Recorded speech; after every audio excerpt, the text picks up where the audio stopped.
Okay, good day guys, no? Mayroon na namang dinala sa amin dito guys na board. Galing ito ng Maynila. Oh. So yan. So ang gagawin natin dito, ang error daw nito guys is H52. So tingnan natin no, kung anong naging problema nito. No? H52 error daw. Ngayon, meron kami ditong testingan. So ito yung Panasonic natin.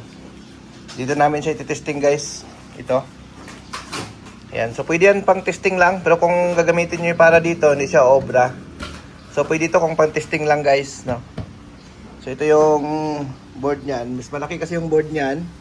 So kung pang testing lang naman, pwede.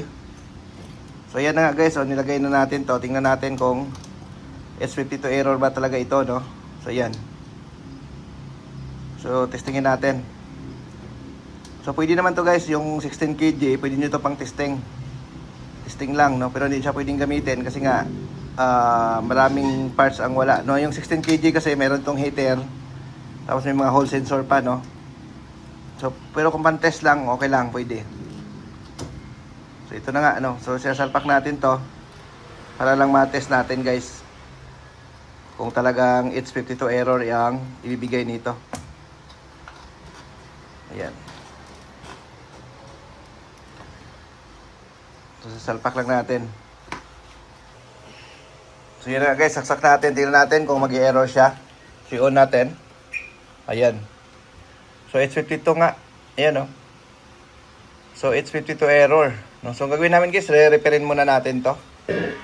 Ayan. So, testingin muna natin to. I-repair muna natin.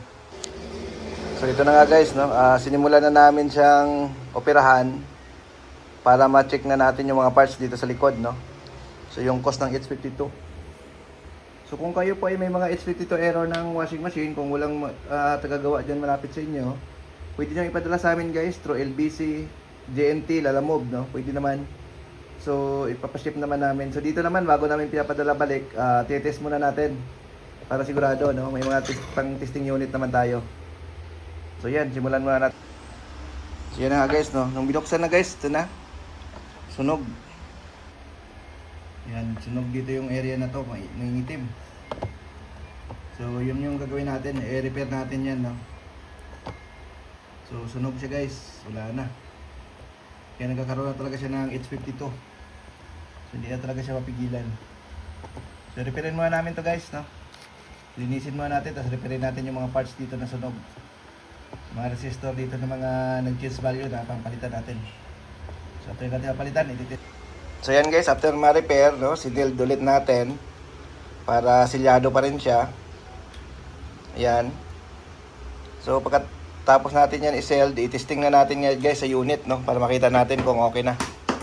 Palagay na natin guys sa unit para ma-testing natin.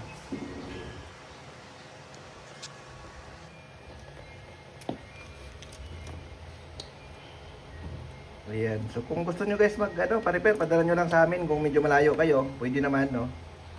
Kasi yung board na yan guys, pag bumili kayo ng bago niyan, nasa 8.5 yung board niyan, no? Yung mga 8.5. Pero yung mga ganitong malaki, mahal to, no? Yung pang 16 kg.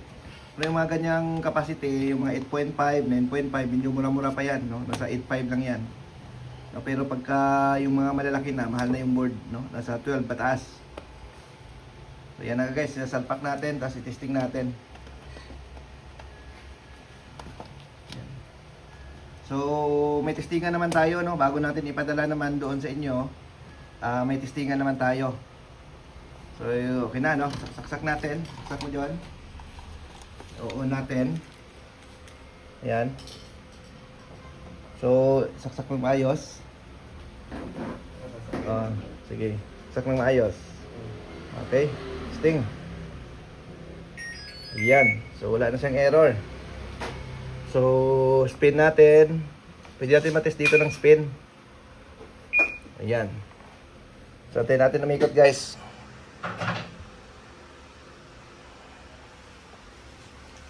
Ayan. So, tayo natin iikot. Ayan. So, gagana siya, no? So, yan. Okay na. Working na siya. No? So, yun.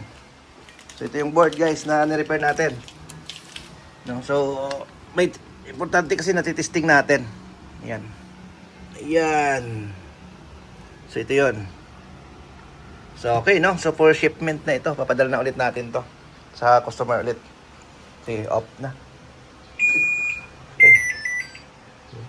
Okay. Okay. So yan na guys, no? Balutin ulit natin, no? Para mapadala ulit natin to doon sa pinanggalingan. So ilalamove lang ito guys. So ilalamove lang to.